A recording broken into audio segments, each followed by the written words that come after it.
it's Rachael Pontillo. Thank you so much for joining me for today's show. My guest today is Jolene Hart, who is a wonderful friend of mine. She's also one of my fellow co-founders of the Nutritional Aesthetics Alliance, and she is the author of the brand new book, Eat Pretty Every Day, which we are going to talk about, and I'm so excited to share with you.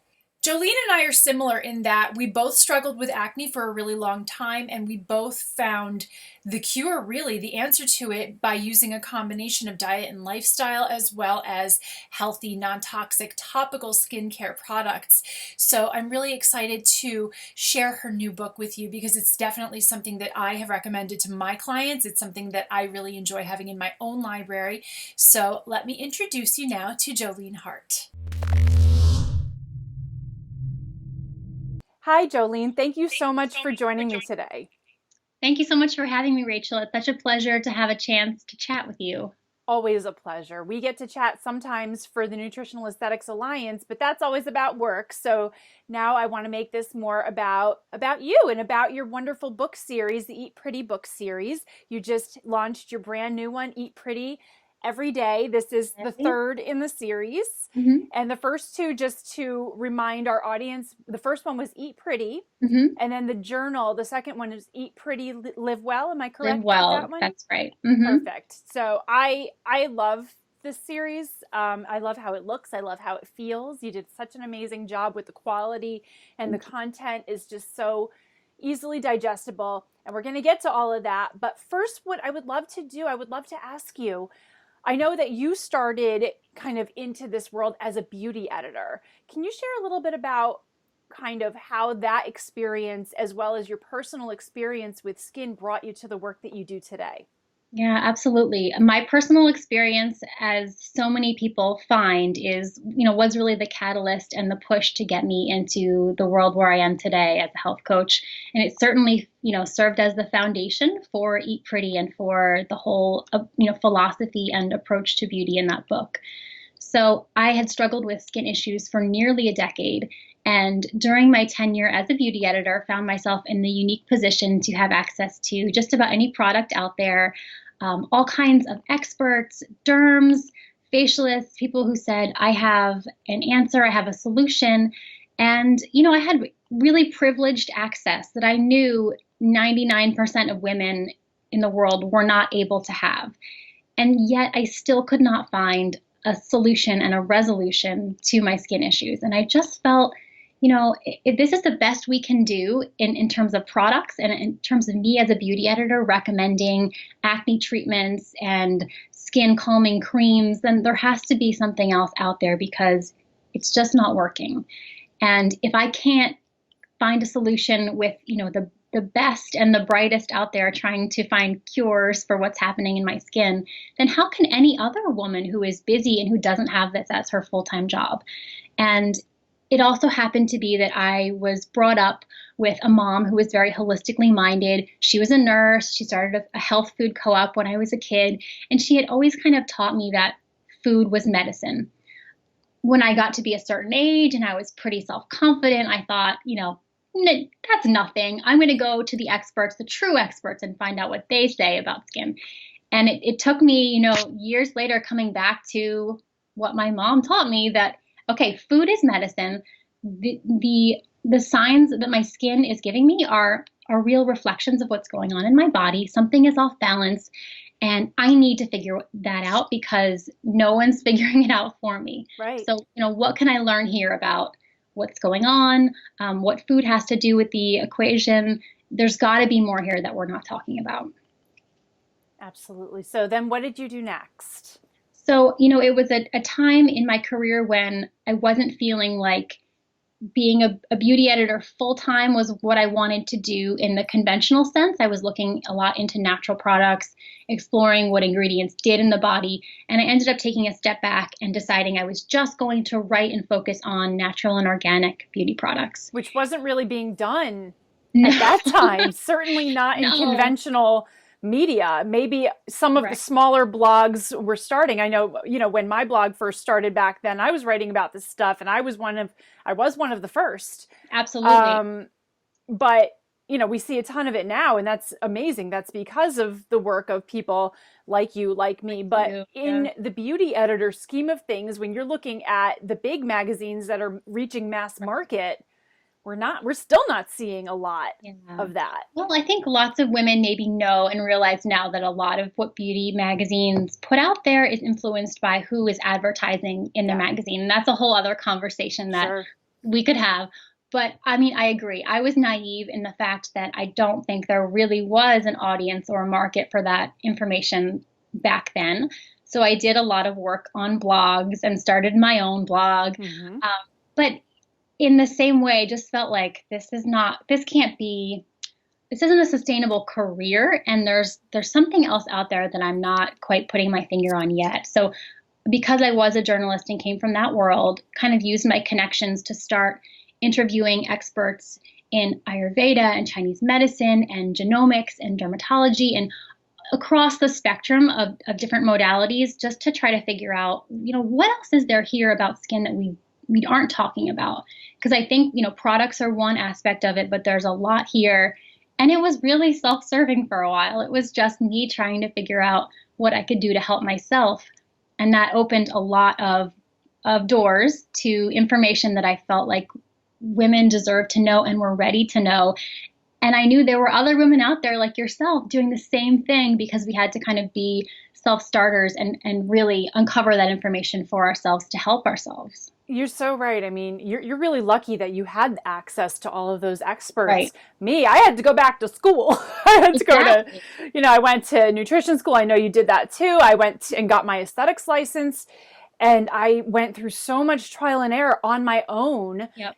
way back when I first started having these problems, you know, especially when I was a teenager and in my early 20s, you couldn't just Google stuff and you couldn't just No, YouTube stuff. We had to go to the no. library and Yeah. get books And that's from the the card thing. catalog. I was always searching for the book. The And book. that was why Yes. when I had the opportunity to write Eat Pretty, it was like, this This is is the the book book. that I was looking for so Yes. many years. And it wasn't out there. But man, if I just had this book, I think it would have changed the course of things for me. Obviously, that wasn't meant to be, but it just is interesting because we didn't have that Google ability or Right.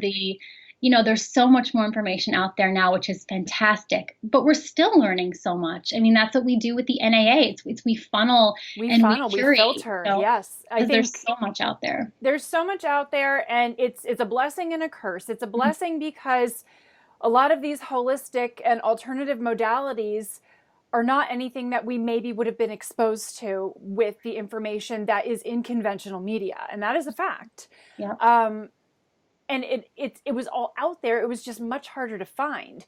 But Yeah. things like online education, that's something that has allowed us to learn so much more.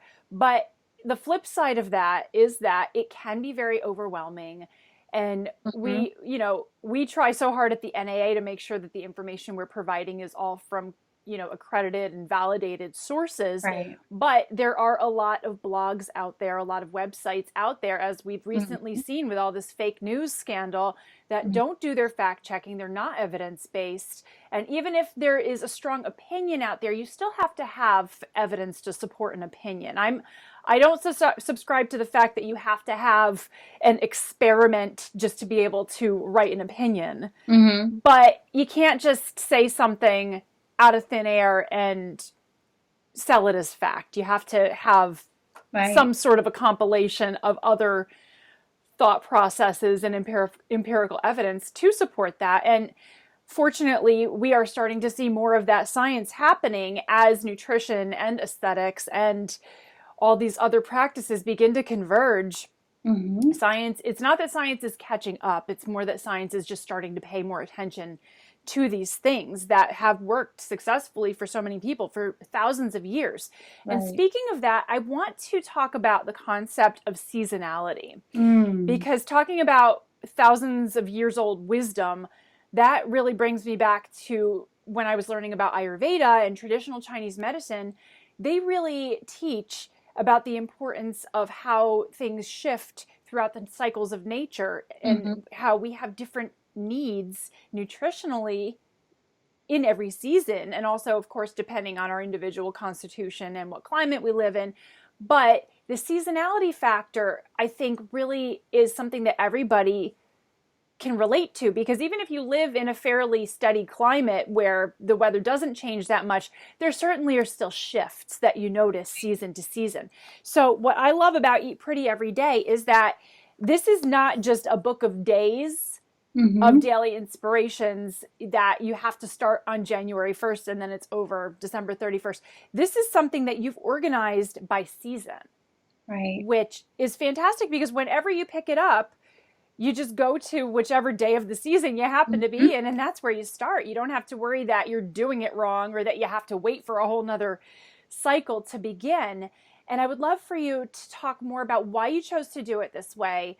And like I said, I think that the fact that you did it this way is part of what makes this book and your whole Eat Pretty modality so easy to digest, Yeah, pun I think that, intended. that's something that it wasn't one of the initial kind of like pillars of what I was doing, but as I dug in further, I found so many truths around the importance of not only the cycles of the seasons, but just kind of understanding our body through its own cycles, whether that would be, our natural hormonal cycles as women, the cycles of our lives, the different chapters that we have throughout our lives, and paying attention to that, it has so much value and influence on our beauty. But in particular, nutritionally, I felt like that seasonality was something that we had gotten so far away from. And I think in only a few years since Eat Pretty was released, I think that that concept has become really important. And we see restaurants that change season to season. I mean, it's almost become a trend kind of thing, but it's really kind of getting back in touch with the wisdom of nature and what nature has to offer. The exact concerns of our beauty and the needs of our body season to season. I started to find that the foods that we were harvesting in that season nutritionally matched so well with the exact needs of our skin and our body, and in a way that wasn't just coincidence, in a way that was, yes, at the height of the summer, we have more sun exposure, we need more hydration, we need more energy. We have, those natural sugar rich fruits, we have sun protective foods, we have the water rich foods that are also diuretics that keep us hydrated and balanced.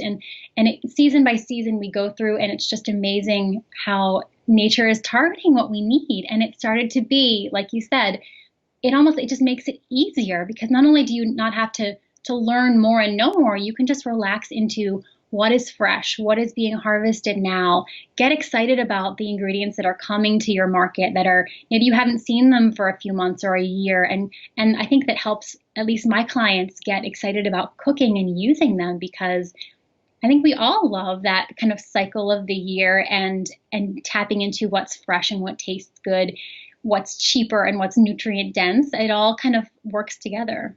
I think it's very practical too, because nature gives us variety. It Right. gives us variety. The because we have everything so conveniently available year round in a Mhm. regular grocery store, the problem with that is that since everything is always available, nothing is ever new. Nothing Right. is ever fresh. And I find that it's much easier for people to fall into those food ruts where, if you are shopping at a co-op or you're shopping at a farmer's market or a CSA or something where the supply of the food in those places is reliant on the seasonality. And they might carry some other things, but that will be absolutely reflected in the price. Like if you see a strawberry in the middle of December in your farmer's market or your co-op, it's probably going to be $7 or $8. Right. And it's, that's a clear indication, okay, this doesn't grow here this time of year. Yeah. But the variety of foods change season to season. And even if you feel like by the end of, I don't know, November, if you see another apple, you're going to, Right. you're going to hurl. Well, then we have pomegranates. We have, Hmm. other, The we have citrus. cranberries. We have, Mhm. and then we have the return of the citrus. We have these things that come, they grow certain times of year for a reason, so that we naturally should be getting those nutrients when our bodies physically need them more to go along with the weather cycles, but also when we're emotionally done with certain foods. It's so Nature true. tells us, okay, time to move on now. Yeah. And here we are entering the winter season, which some people get really stumped on, all right, you're saying eat by the seasons. What am I eating in the winter for Yeah. real? So we look at, the foods, the root vegetables that we can preserve for a long time during the winter, the alliums, the onions, the garlic, all those foods that boost immunity, the spices like the ginger and turmeric that, again, you can preserve for a really long time over the winter. And then getting in some of those really rich fats. So the avocados, the raw nuts and seeds, the coconut oils, the rich fats and oils and organic butters, and maybe I think our climate probably doesn't have avocados during the winter, but getting a No, few of but those things in and allowing for those exceptions, I think is totally fine as long as you're sure. being true to what you want the outcome to be and how you want to focus your diet for that season. So winter, it's those spice-rich foods, the warm cooked foods that are easier to digest, the healthy fats, the digestion supporting foods. So maybe you've done some fermentation and you have some raw sauerkraut. I mean, if you don't have as many of the fresh fruits, for example, obviously we have citrus, which is wonderful for immunity and for lymph flow and all of that during the winter when we're more stagnant. But there's just so much that you can do with even the foods that are more limited in season in the winter. Such a good point. So important. And, it's interesting because in the winter time, you mentioned how the fermented foods, if we are making like a root vegetable fermented slaw or raw sauerkraut or something like that, those are so necessary year round, but especially during the wintertime, because in the wintertime, you think about it, I mean, our bodies naturally kind of contract and are less likely to want to let go of toxins as much. There's Very less true. expansiveness, there's less kind of let's Mm-hmm. just let go when you're kind of like hunkering down, like, oh my God, it's so cold. Like that's Right. I have layers on and I Uh-huh. have my fire burning in the next room. Oh, But God. I have a crock of my homemade sauerkraut that I made. It actually, I made it months ago, Yeah. but I made it ahead of time. Those store in the refrigerator for a really long Mhm. time too, which I think is another great point because you don't have to worry about making these things every single day. You can make them ahead of time and preserve them in your mason jars or preserve them with fermentation or other means and have them ready for you when you need them. Yeah.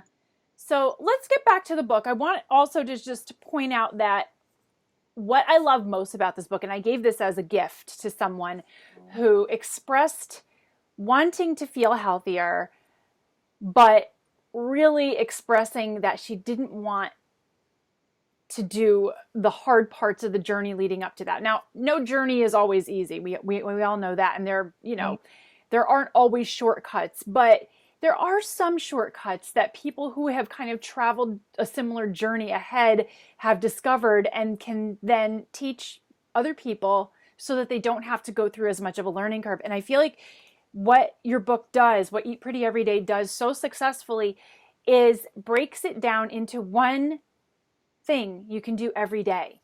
Yeah. One thing, not even one whole meal or one detox or one Mhm. fitness regimen or skincare regimen. This is one action every day.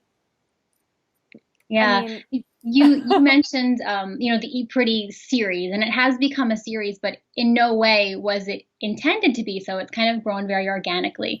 And when I first released Eat Pretty, I started hearing from women really around the world who were telling me this is so impactful. This has changed my relationship with food. I love this. I want this to be my lifestyle, but I need more ideas. What do I eat for breakfast? What should I do, in the evening when I'm bored and I'm snacking? What do I do for self-care? And I just wanted to keep throwing ideas at them. And that's kind of where the idea for this book came right away was I just need to give a whole bunch of ideas, 365. When I originally pitched the book, I was like, maybe 200, 365 seemed like a lot. But when you start listing it out and you realize one digestible idea every day, there really are hundreds out there. So the whole idea behind this book was to give you hundreds of ideas, not all of which will speak to you, but some of them will. And if you can incorporate one or a half a dozen or 25, into your daily lifestyle, little by little, those make such a big difference in the long run. And that was really my goal, was just to kind of flood women with ideas so that something would stick and something would feel easy and accessible.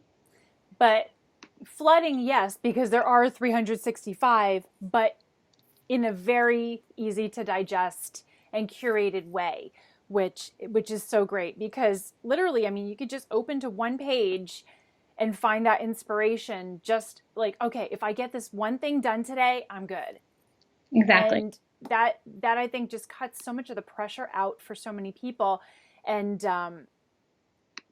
I think we talked about this in the interview with Megan Flatt a few weeks ago, that if we can help people get one small win, that just helps propel them to the next step.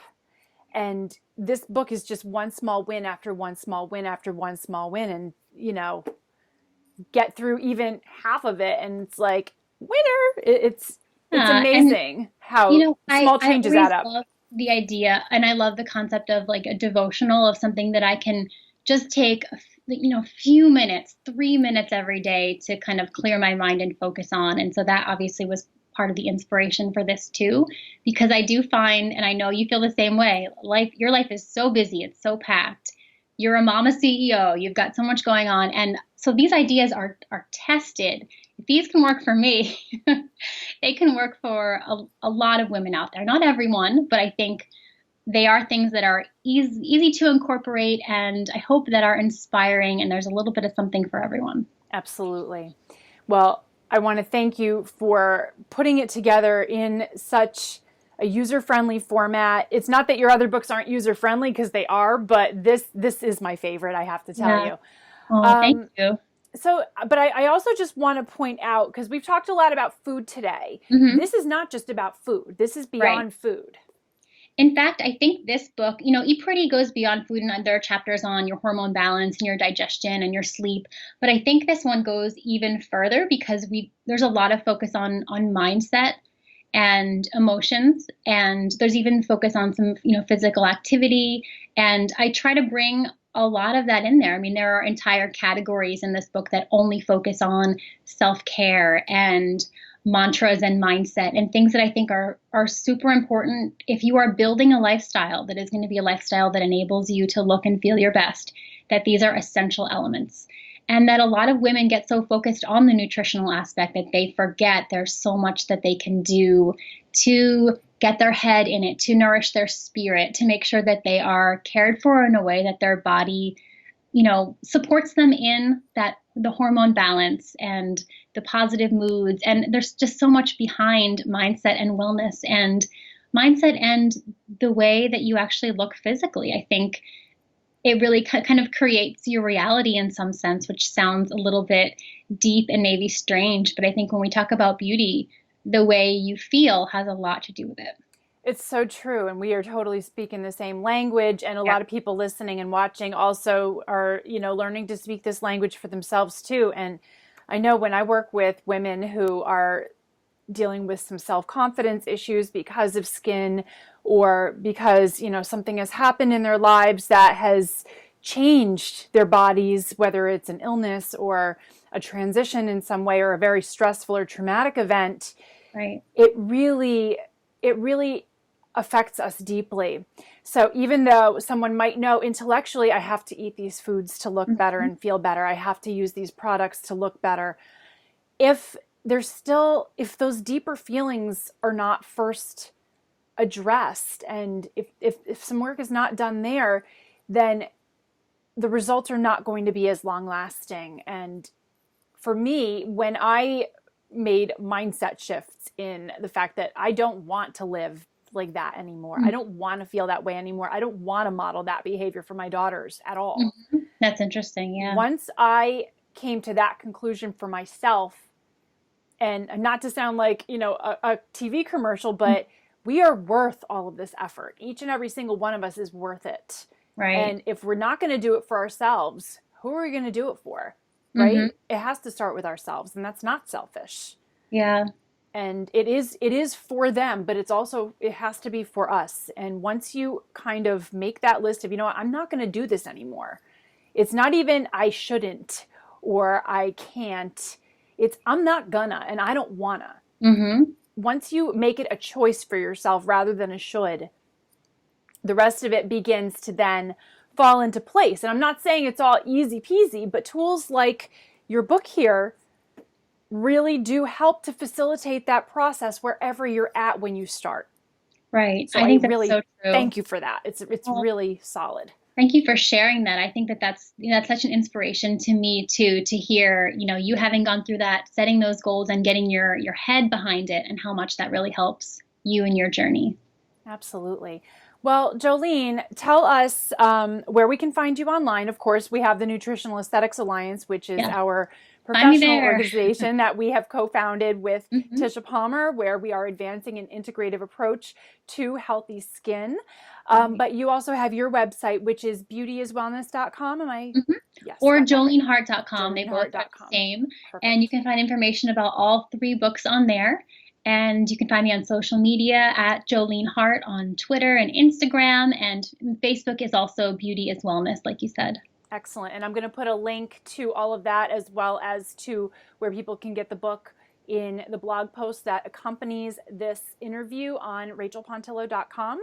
So, Jolene, is there anything that you want to wrap up with before we sign off for today? This is such a great time to not just set resolutions, but like you said, create some mindset shifts and use a tool like Eat Pretty Every Day, like so many of the other books that are out there now, to really make this new year, this new season, what you want it to be. So I hope that you'll do that for yourself and that maybe you'll carve out time for a winter beauty retreat. That's kind of one of the suggestions in the book. But is there a day or a few hours that you can take to really help your body to rest and rejuvenate this season? Because that will help your spring to be that much more beautiful if you can honor that period of rest this season. So I hope that this book and all the other resources out there will help to inspire that.